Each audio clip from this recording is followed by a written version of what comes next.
Bienvenue au plateau d'Ami TV, une émission qui se veut de donner la parole aux habitants et aux associations et aux bonnes volontés dans les quartiers populaires. PIS 20 parce que c'est un quartier très important au niveau de la ville, parce qu'il y a des initiatives qui ont été menées, parce qu'il y a un projet de rénovation urbaine et parce qu'aujourd'hui on est en pleine période des contrats de ville. D'où le thème aujourd'hui de l'émission, Conseil citoyen, politique de la ville, l'ANRU. Nous avons décidé de donner la parole aux habitants, de dire aujourd'hui comment on voit les choses. Et comme je vous disais, l'actualité aujourd'hui elle est inquiétante. Il se trouve que cette semaine, nous avons, au nom de la coordination nationale Passe à nous, avons rencontré Monsieur le Président et nous lui avons remis une lettre ouverte. Donc sans attendre, on va vous montrer un petit reportage qui a été fait et la lettre ouverte qu'on a lue au Président de la République. Monsieur le Président de la République, Monsieur le Ministre de la Ville, de la Jeunesse et des Sports, Madame la Secrétaire d'État à la politique de la ville, nous voulons d'abord vous faire part de notre inquiétude sur la situation actuelle suite aux événements récents, sur la montée des tensions sociales, du racisme et de l'intolérance, de l'islamophobie et de l'antisémitisme. Aujourd'hui, nous le savons, la loi a inscrit d'une façon obligatoire ces conseils citoyens. Sauf que ces conseils citoyens, on s'aperçoit à travers ce qu'on voit à travers les différentes communes et en France, ils sont détournés par les élus. C'est-à-dire qu'ils mettent une liste, par exemple, électorale, comme base pour le tirage au sort. Deuxièmement, ils désignent le nombre exact de membres qui doit être dans chaque conseil citoyen. Parce qu'il y a urgence à construire un plan d'action qui remet le sens de la cohérence et de la cohésion.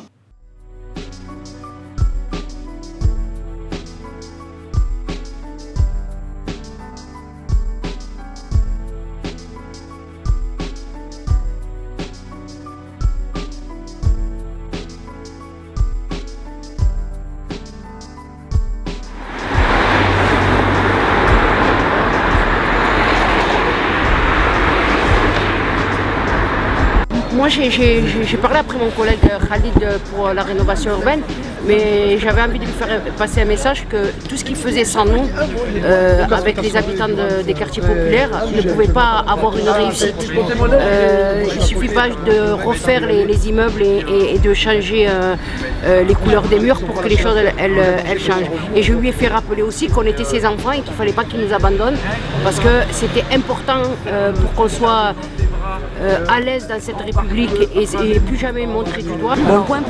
Moi, ce que j'en ai tiré, c'est que c'est positif qu'on puisse être entendu, comme les autres acteurs qui ont été entendus. Ils ont fait des consultations avec des élus, des élus de proximité.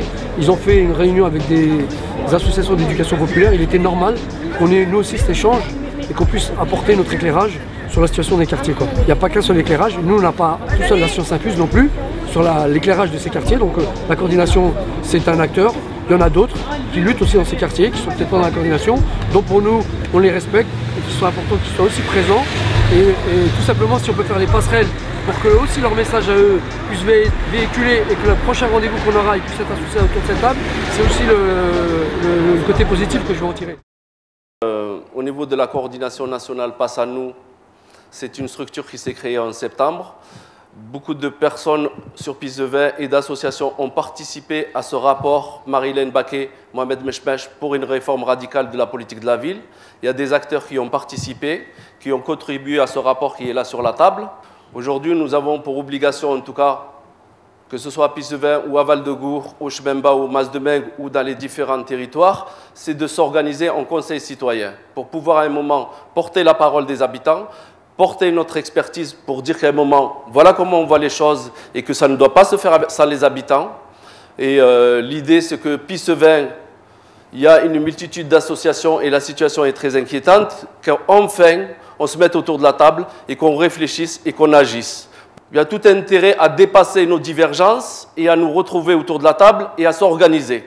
Nous venons de vous présenter donc la lettre ouverte faite au Président de la République, donc, qui a eu lieu, ce rendez-vous ce mardi 3 février. Donc aujourd'hui, à ce plateau, nous avons invité les politiques, des représentants d'associations, et on a informé l'ensemble des médias.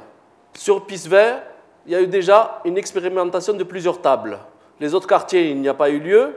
AMI, aujourd'hui, va lancer justement cette concertation à travers ce plateau TV, mais aussi sensibiliser justement à ce que les autres quartiers se réunissent entre les habitants et les associations pour qu'eux aussi s'organisent en conseil citoyen. Raouf va nous parler un petit peu de son expérience sur Piste Vert et de qu'est-ce qu'il en pense aujourd'hui de la situation par rapport à ces conseils citoyens et comment vois-tu les choses si on devait avancer. Donc, bonjour à tous.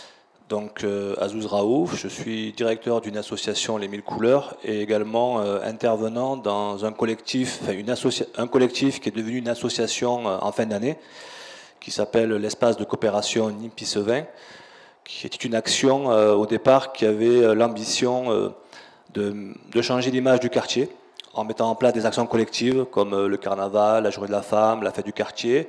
C'était un prétexte pour mobiliser les habitants autour d'un projet commun.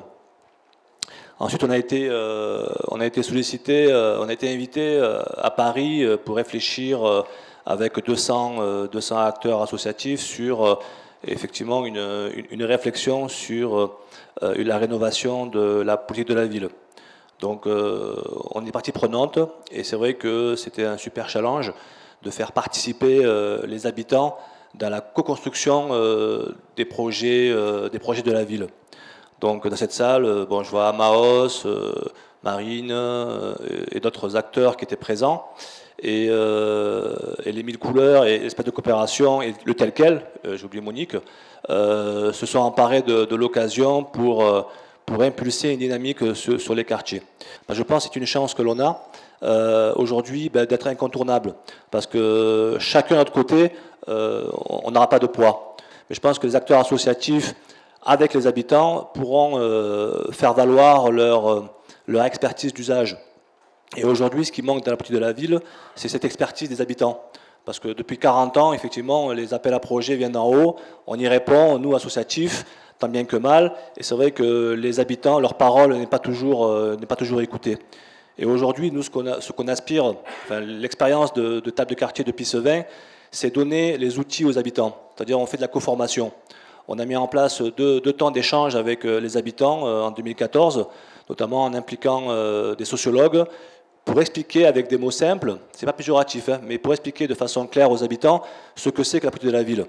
Ensuite, on a parlé aussi avec notre intervenant sur quel est le rôle d'un centre social sur un territoire, parce que sur Pissevin, c'est vrai que le centre social devient un enjeu important. Et un centre social, c'est un lieu aussi de participation. C'est là où les habitants peuvent construire des projets.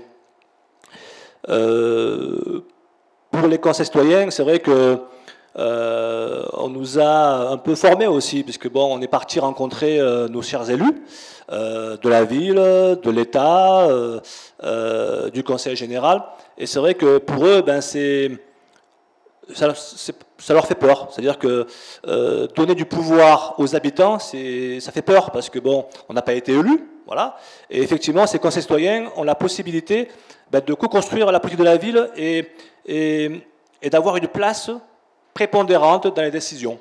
Voilà. Et ça, c'est un peu, je sais pas si ça gêne, je sais pas si ça fait peur, mais voilà, faire partie des comités de pilotage de la politique de la ville, ça peut inquiéter. Alors que nous, on leur explique que voilà, enfin, les acteurs associatifs, les habitants formés, avec leur expertise, peuvent apporter un plus. Et c'est vrai qu'on nous parle aujourd'hui de créer du lien entre la rénovation urbaine et la politique de la ville. Et je pense qu'aujourd'hui, Pissevin devrait être un terrain d'expérience qui doit réussir.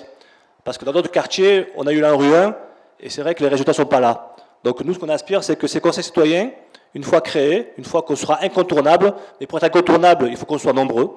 Voilà, donc 8 associations, 8 habitants, c'est insuffisant. Donc on a fait un appel pour mobiliser le plus d'habitants, le plus d'acteurs associatifs. On ne perdra pas notre âme, c'est travail collectif pour avoir du poids et pour pouvoir soit siéger, soit être conseil citoyen. Seul, on n'y arrivera pas. Voilà, donc c'est que par la coopération qu'on arrivera à faire passer des messages. C'est que par la coopération et à l'écoute des habitants qu'on arrivera effectivement à faire éventuellement infléchir des décisions qui ne sont pas positives pour le quartier. Et une anecdote, donc effectivement, sur le reportage, vous avez vu un collègue qui disait que certains élus souhaitaient faire un tirage au sort sur les listes électorales. Mais effectivement, aujourd'hui, il y a un amalgame entre être citoyen et être un habitant. C'est-à-dire qu'aujourd'hui, tous les habitants ne sont pas français. Voilà. Et aujourd'hui, si on veut construire une nouvelle politique de la ville, il faut composer avec tous les habitants. Voilà. On ne peut pas mettre de côté les personnes qui n'ont pas la nationalité française. Parce que un conseil citoyen, pour moi, c'est composé d'habitants. Voilà, d'habitants qui ont leur expertise, qui ont leur vécu, et les acteurs associatifs. Ensuite, il y a aussi la difficulté de la participation. Aujourd'hui, je suis toujours étonné de voir certains techniciens de l'État qui me disent nous, la participation des habitants, on ne sait pas faire. Voilà. Donc, s'ils ne savent pas faire, il faut qu'ils comptent sur nous aussi. Je pense que les comités de quartier, les acteurs associatifs, on touche beaucoup de monde. On a des adhérents. Donc, que ce soit des apprenants en ASL, que ce soit des jeunes qui viennent au centre de loisirs, que ce soit des personnes qui viennent de la structure Agir Ensemble et autres, il faut qu'on arrive à mobiliser le maximum de personnes pour travailler ensemble. Et je pense que la construction se fera ensemble, sinon on aura encore des beaux bus, des beaux immeubles, mais sans âme. Et aujourd'hui, voilà, c'est le gros challenge. Je sais que nous avons toutes nos difficultés de faire vivre nos structures, mais je pense qu'il faut qu'on prenne du temps aussi pour travailler ensemble et faire avancer le projet des tables de quartier et des conseils citoyens. Voilà le témoignage que je peux apporter sur Pissevin. Donc voilà, Raouf il a fait le tour. Je pense que sur cette question-là, on est entendu. Il y a des choses qui sont en train de se dessiner. Et il est clair qu'aujourd'hui, on repart sur un appel d'offres par rapport à tous les dossiers contrats de ville que chaque association est en train de monter son dossier. Éternellement, on a été dans ça. À un moment, la vie associative, elle est fragilisée et les unes après les autres ferment leurs portes. Aujourd'hui, on en a fait le constat sur Val-de-Gour. Des grosses structures qui étaient bien organisées ont fermé leurs portes à un moment. C'est parce qu'on n'a pas voulu les reconnaître. Quand je vois que dernièrement, une structure comme Azur ferme, c'est un vide qui se passe dans le quartier. C'est inquiétant. Sur Pissevin, on avait des grosses structures aussi qui à un moment agissaient de manière concrète. La PMCJ, que je pense à elle, je pense à SOS Insertion. Les habitants ont montré de la bonne volonté dans la construction et dans la prise en main de leur quotidien et de leur quartier. Donc Salima, comme je vous disais, est une habitante de Pissevin qui a grandi ici, qui est aujourd'hui juriste à la fédération CNL du Gard. Elle s'occupe du logement et plus particulièrement sur les dossiers qui sont lourds. Donc elle va nous parler de elle, de son expérience, sa vie ici dans le quartier et son travail aujourd'hui au niveau de la Fédé. Bonjour. Alors ça fait maintenant peut-être un peu plus de 30 ans que je vis ici à la ZUP Sud. D'abord à Bassano, ensuite Place David, Corot et puis à nouveau Place David. Donc plus de 30 ans. Et j'ai beaucoup aimé ce quartier, je l'aime encore. Les habitants aussi, beaucoup sont partis, d'autres sont partis et sont revenus. Alors, maintenant, moi, je suis juriste. J'ai repris mes études, j'ai eu un master et je suis juriste ici à la CNL et c'est aussi ma façon à moi de participer un petit peu, peut-être parfois beaucoup pour certains, mais pour moi un peu, pour les gens de mon quartier et puis pour les gens des autres quartiers et des personnes qui ont des difficultés à trouver une écoute, une aide dans leur dossier administratif, qui ne savent pas peut-être aussi répondre à des questions sur le droit au logement ou éventuellement sur le droit de la consommation. Alors il y a beaucoup de difficultés, beaucoup de personnes qui ne savent pas comment faire. Je suis entourée de collègues aussi. Je pense à Mounia Ramzi qui est ici, Mohamed Tigra qui n'est pas là, qui est sur le Mas de Meung. Et c'est vrai qu'on a beaucoup de personnes qui viennent nous voir pour des questions de logement, qui vivent dans des conditions qu'on se dit que c'est pas possible de vivre encore comme ça ici en 2015 en France, pays des droits de l'homme.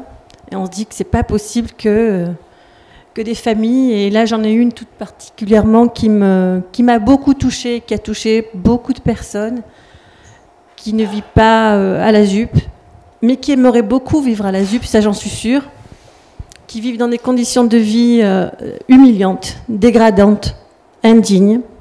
Je ne sais pas si je peux la citer. c'est la famille El Fadli. Alors c'est vrai que maintenant, quand on pense logement indigne, c'est dommage, on est obligé de passer et de penser à la famille El Fadli. Donc cette famille vit dans des conditions vraiment inhumaines. Ils sont venus nous voir ici à la CNL. Alors on va les accompagner, on va les aider. Ils ont fait plusieurs dossiers d'allo qui ont été refusés. Des dossiers avec des motivations qui ne sont pas juridiquement, on va dire, fondées. Donc on va encore les épauler, on va les aider. Et puis on va les aider surtout à retrouver un autre logement. Voilà, l'eau n'est pas potable. Je veux dire, des choses toutes simples et toutes basiques, comme par exemple, ne serait-ce que d'aller faire ses besoins, il faut aller les faire à l'extérieur de la maison, c'est pas normal. Donc c'est des situations de vie. Alors ça, c'en est une d'expérience, il y en a d'autres. Malheureusement, beaucoup d'autres familles vivent dans des conditions inimaginables. On les écoute beaucoup. Il y a aussi beaucoup de jeunes qui viennent nous voir parce qu'ils ne savent pas comment récupérer des cautions. Ils ont du mal à trouver des logements. Beaucoup de personnes âgées aussi qui se retrouvent seules, qui ne savent pas comment être épaulées, comment faire face à des bailleurs parfois menaçants, qui menacent de les expulser à tout va. Donc ils sont vraiment,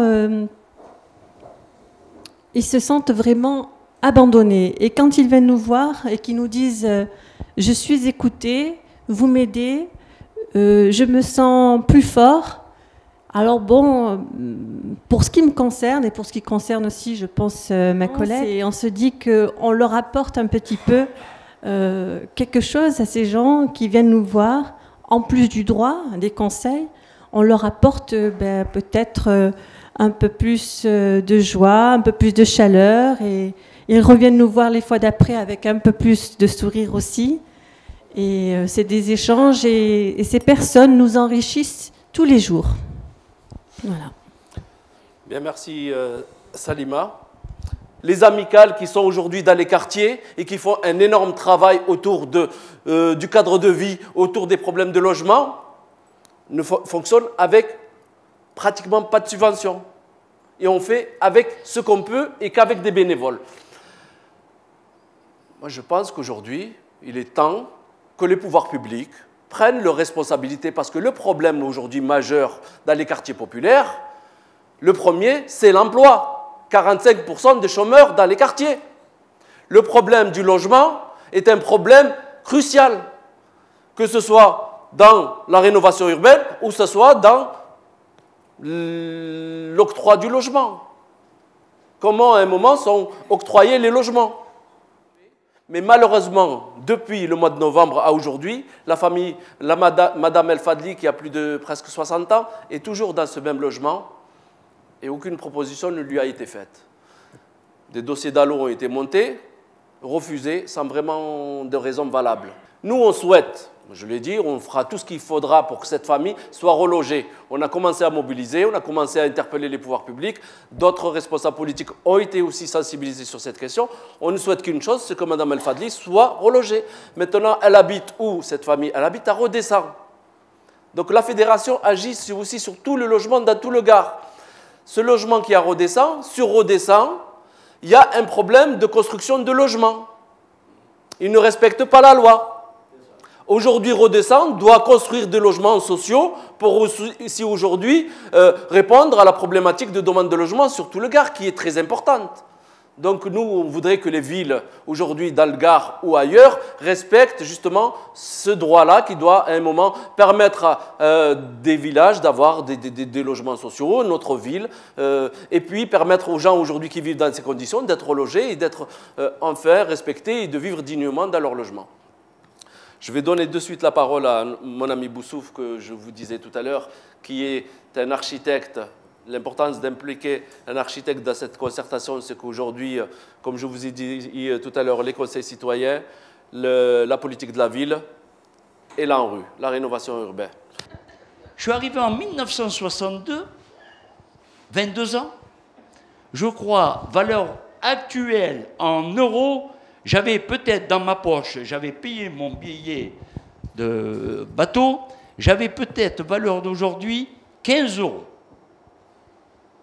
Et une valise, je vous assure, Et Madani peut le vérifier, une valise comme Linda de Souza, en carton, pleine de collages. L'Eldorado, la France. Et je suis tombé par chance chez un architecte, que Dieu repose son âme, c'est Marc Chosse, grand architecte. Quand j'ai commencé chez lui, un vendredi, je descends la rue Saint-Foulque, animé par la pierre, quand j'ai vu Césarène, j'avais vu ça que dans des livres d'histoire. J'ai dit, tiens, et puis je me retourne, je vois rue Saint-Foulque. Musée. Ah, j'ai un musée, j'y vais. Toujours 15 € dans la poche. En francs, vous faites le truc. Hein, ça fait à peine 100 francs. Et puis, en descendant cette rue Saint-Foulque, je vois Marc Chosse, architecte des PLG. Wallahi l'adim, je ne savais pas ce que ça voulait dire des PLG. J'ai dit, eh ben, tu vas faire un essai, on va voir. J'entre, je lui explique ma situation. Seul, je connais personne.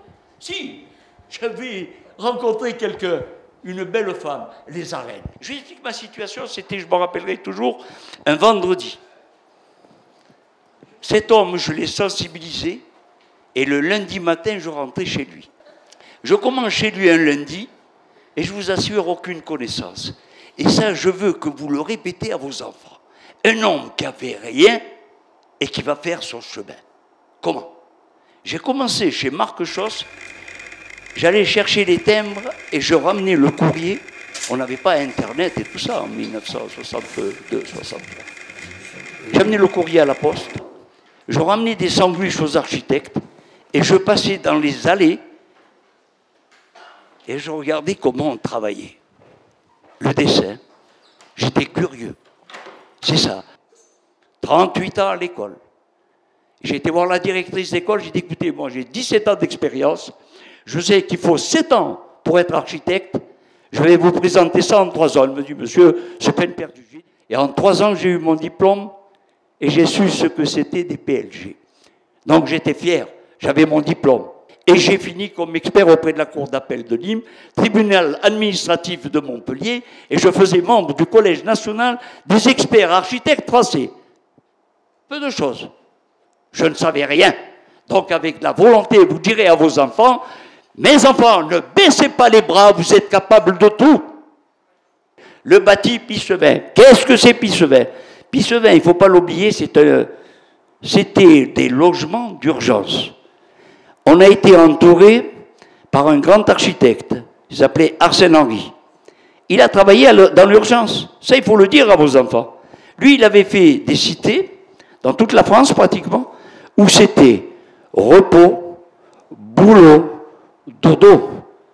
Il n'a jamais voulu faire des villes. D'une cité dortoir, on a fait une ville. Voilà, sur ce, merci de m'avoir écouté, et je vous avoue, je n'ai pas été long du tout. Il n'a pas été long parce qu'il a beaucoup à dire.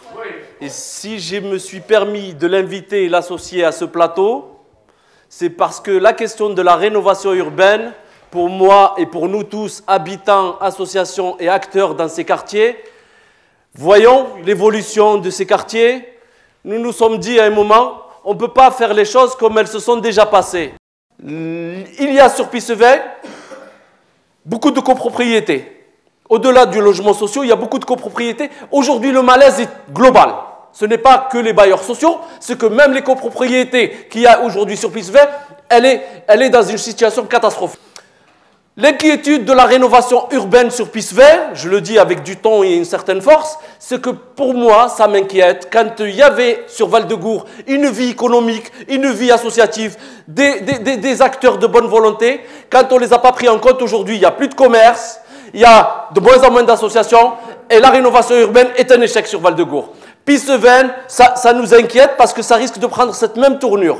Si on ne prend pas en compte la parole des habitants, si on ne prend pas en compte la vie associative, si on ne prend pas dans le projet de plan de rénovation urbaine, on va nous tuer notre marché du mercredi. C'est ce qui risque d'arriver, c'est qu'en réaménageant et en rénovant et en refaisant un projet sur la galerie Wagner, on va tuer la vie commerciale. Et si on ne prend pas en compte cet ensemble de choses, les choses vont devenir de pire en pire sur Pissevin. Donc l'idée et l'objectif à travers ces discussions, ces débats qu'il va y avoir à l'avenir, que ce soit dans le cadre de la politique de la ville ou que ce soit dans le cadre de l'ANRU, c'est ce débat-là qu'on doit avoir. Et on a tous des choses à dire. Je vais donner vite la parole à Walid et à Mourad qui viennent de nous rejoindre. Walid est un habitant du logement social Habitat du Gard. Il a été candidat à l'élection d'administrateur. Il a été élu à l'élection d'administrateur Habitat du Gard. Effectivement, pour dire vite fait sur cette élection d'administrateur du logement social, c'est une élection que nous aurions aimé, nous, la CNL, qu'elle soit valorisée, médiatisée, mise au premier plan, parce que c'est une élection importante. C'est au niveau national qu'on a élu les représentants des locataires. Et un locataire, c'est un habitant. En termes d'exemple de participation des habitants, il est là. Il aurait pu être de nationalité étrangère. Il aurait été élu, il aurait été administrateur aussi. C'est la seule élection où on n'est pas obligé d'être de nationalité française. D'où pour nous, c'était important de prendre ce prétexte de la campagne d'élection d'administrateurs pour faire en sorte qu'aujourd'hui, les citoyens, les habitants qui habitent dans les quartiers populaires peuvent prendre la parole à un moment. Et aussi de faire en sorte que, comme aujourd'hui il y a un déficit de démocratie, il y a un déficit de participation citoyenne lors des élections, c'était aussi un moyen de remobiliser les gens et de motiver les gens face au vote. Maintenant, oui, il y a une déception. Oui, il y a aujourd'hui un taux d'abstention qui est important. Comment faire et valoriser aujourd'hui la participation citoyenne des gens? Et pour nous, l'élection d'administrateur était un bon moyen. Je donne la parole à Walid et 2 mots à Mourad et d'un toit pour tous. Donc la CNL du Gard, à travers les candidats, ont terminé premier chez les différents bailleurs. Et les habitants qui ont voté pour eux attendent beaucoup de ces bailleurs. Et nous aussi, et les administrateurs ne vont pas pouvoir tout faire. C'est la mobilisation des habitants qui fera qu'on avancera les choses. Donc, bonjour à tous. Donc, je m'appelle Monsieur Belker Walid. Donc, je suis administrateur pour Habitat du Gard. Bon, j'ai pas beaucoup de bagou, hein. Moi, je suis plus un homme de terrain. Donc, voilà, je suis issu du quartier. Bon, je tenais déjà à vous remercier tous d'être là, ainsi qu'à certaines personnalités, les associations aussi. Monsieur Ozoncap qui n'est pas là. Bon,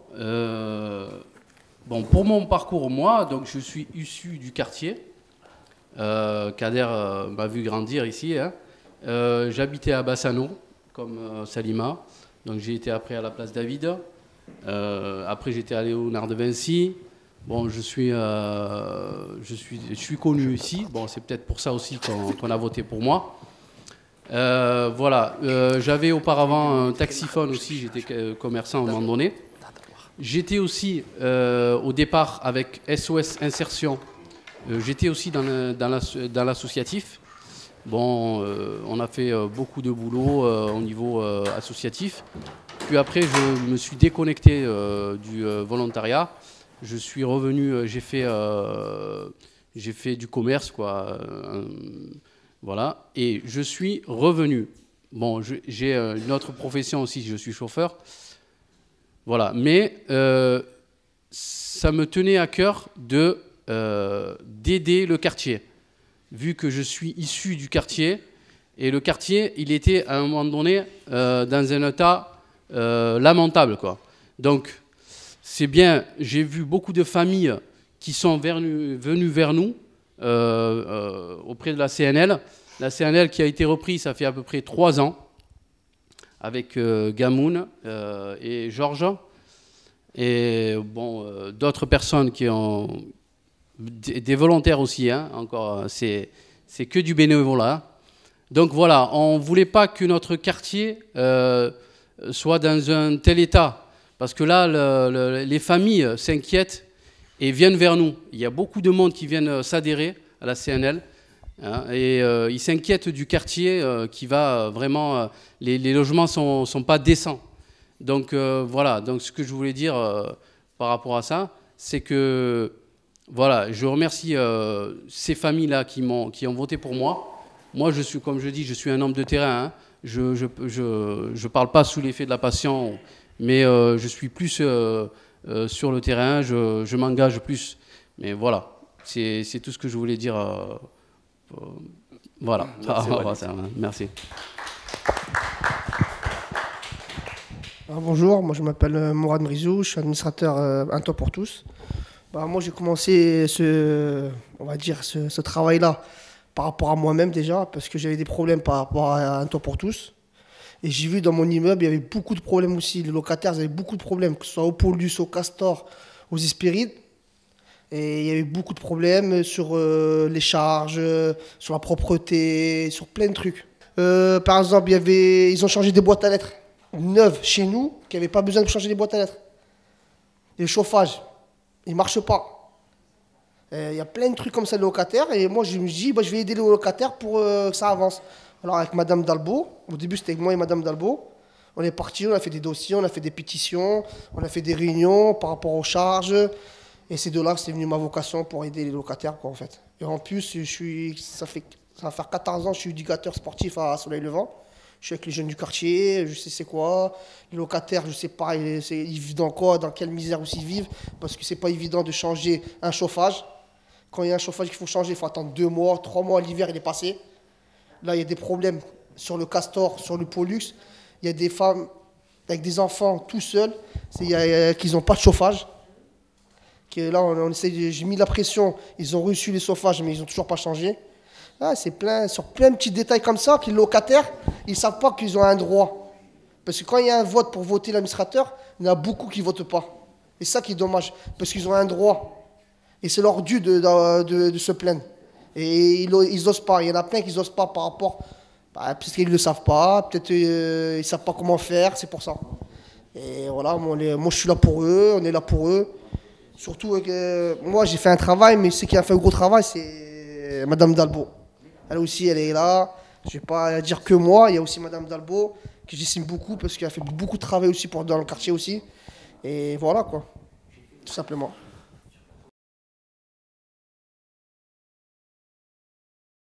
Aucune personne qui nous représente, nous, les quartiers, là-haut. Et du coup, on n'arrivera à rien faire passer parce que là-haut, que ce soit à la ville, que ce soit à la région, que ce soit au conseil général, il n'y a personne qui nous représente. Parce qu'à chaque fois qu'on veut faire quelque chose, c'est toujours bloqué. Tout ce qui sont, il n'y a personne qui habite dans le quartier, à part Bernard Ozoncap qui est maintenant fatigué, il n'y a personne qui nous représente. Qu'est-ce qu'il disait hier la dernière fois, les jeunes, que ce soit à la réunion de Piste 20, il n'y a aucune personne qui nous représente. Comment après on veut comment on veut que notre parole soit prise en compte si c'est des personnes déjà qui nous prennent plus bas que terre, qui viennent nous chercher le jour des votes, ils sont là pour venir faire leur campagne et pour nous demander nos voix. Par contre, après, quand on les appelle, ne serait-ce que pour faire un passage piéton à la sortie d'une école, parce que tous les petits se font renverser, il n'y a plus personne. Pourquoi ? Parce qu'on n'est pas représenté, tout simplement. C'est tout. Radouane de l'Amicale Défense des locataires, CNL.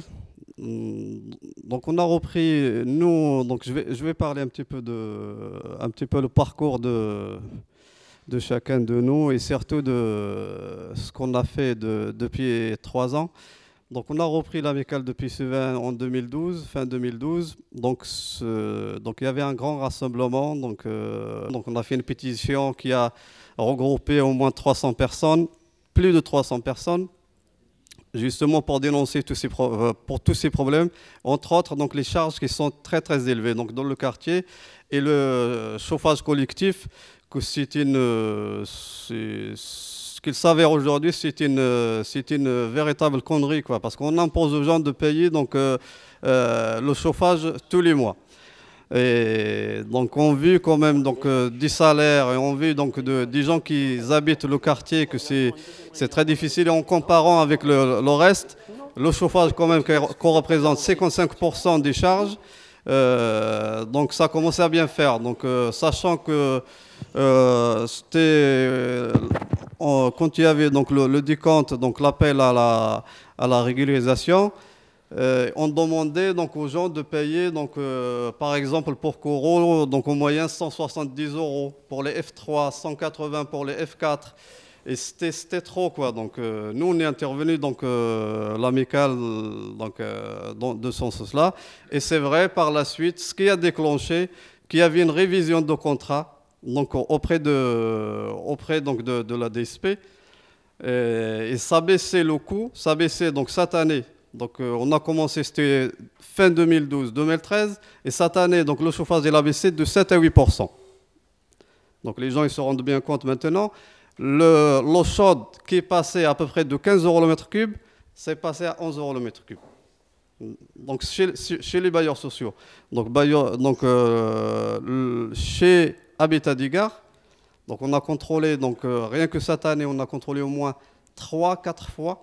Donc le chauffage et l'eau chaude, les parties communes et les ordures ménagères. Donc il y a un suivi de tout ça.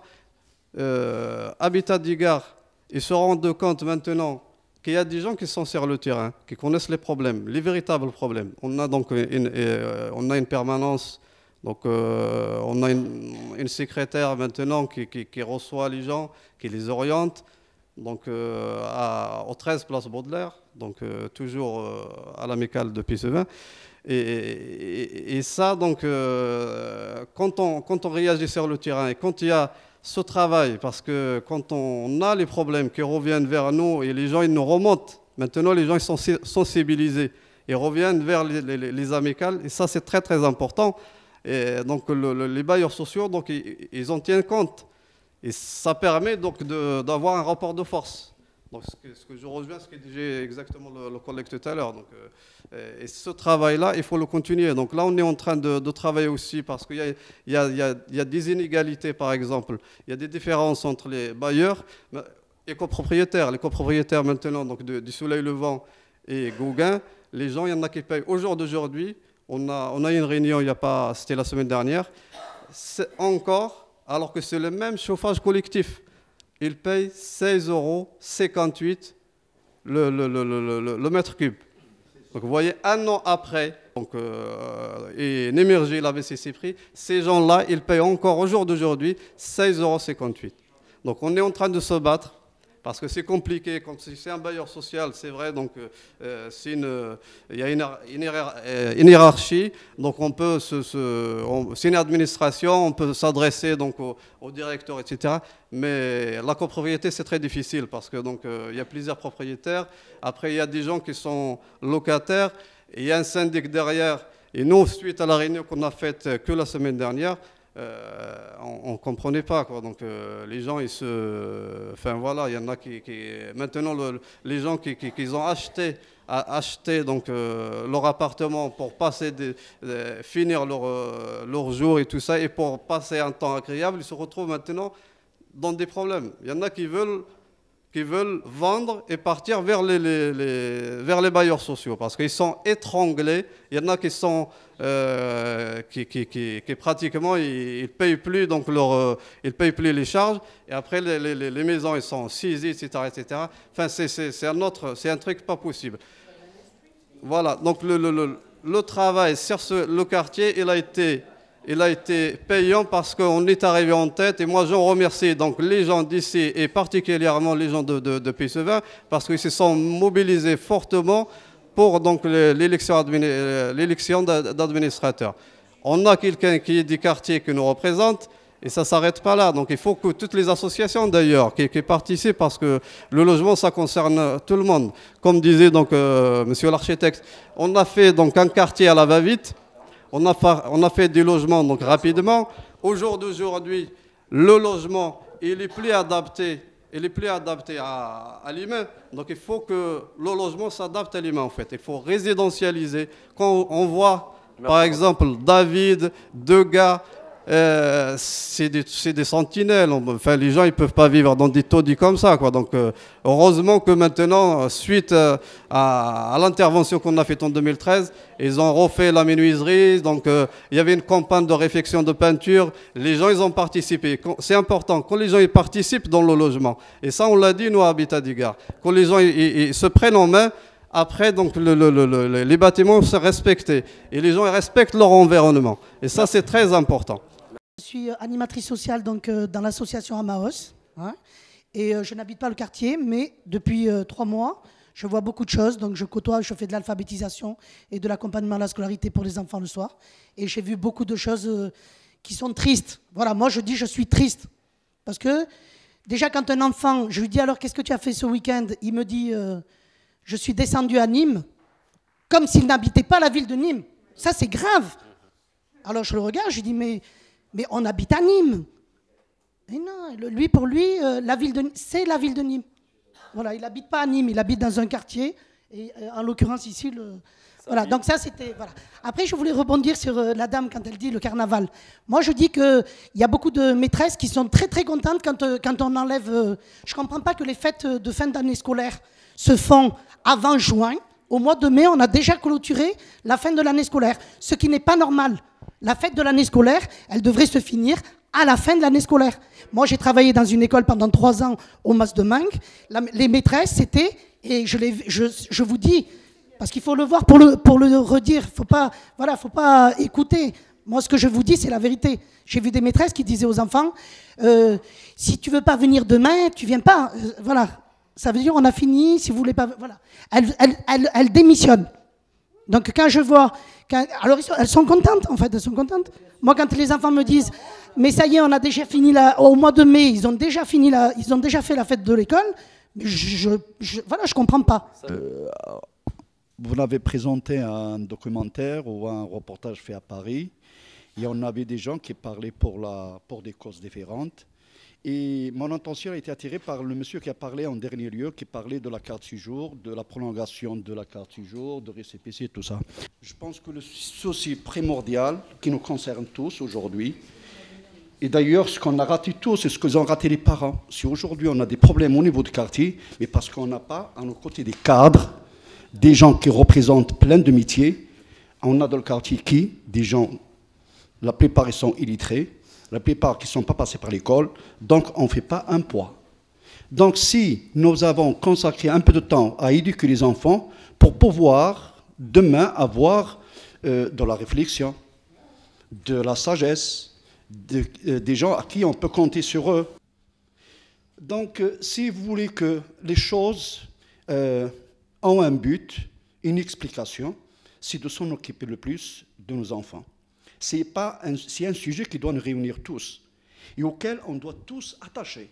Parce qu'il nous faut un point de départ, il nous faut un motif, il nous faut une cause à défendre. Et si on n'est pas tous pour cette cause, on n'aura pas de poids. C'est l'un, il part de l'Est, et l'autre, il part de l'Ouest. Mais comment l'élu, elle va être convaincue? Comment il va avoir peur de nous? Ce n'est pas possible. Donc, est-ce que nous serons sages et capables de discuter sur le sujet qui est d'aujourd'hui déjà et avoir un résultat à la fin? Excusez-moi, je ne peux pas dire de plus. Merci Asdil. Tout ce qu'on fait sur le quartier, on ne pourra plus rien faire, ça sera fini. Et qu'est-ce qu'on fait? On ne dit rien. Eh bien oui, c'est interdit. Alors on reçoit des mails, le carnaval, et nanana, nanana, et voilà. Alors moi je pose la question, est-ce que c'est comme ça qu'on va y arriver? Moi j'y crois pas. On va accepter longtemps d'être les esclaves comme ça? Parce qu'on est des esclaves, on obéit, on a peur. Alors il y en a qui ont peur de perdre leur subvention, hein, voilà. Ça moi j'ai déjà dit dans un mail. Il y en a qui ont peur, mais par manque d'analyse, par manque de... Voilà, il faut qu'ils réfléchissent un peu les gens aussi, hein, voilà. Et je pense que maintenant, il ne faut plus accepter. Il ne faut plus avoir peur, il ne faut plus accepter. Qu'est-ce qu'on risque? Enfin, on va nous prendre au sérieux. Enfin, nos quartiers vont évoluer. Enfin, on va avoir des représentants qui vont nous défendre. Moi, aujourd'hui, j'ai envie de dire, mais au-delà d'avoir des gens qui me représentent, qui nous défendent, c'est qu'est-ce qu'on fait nous sur le terrain? Comment nous devons-nous agir ensemble? Comment nous devons réfléchir à une action efficace sur le terrain? Le résultat, on veut du résultat concret par rapport aux gamins qui arrivent.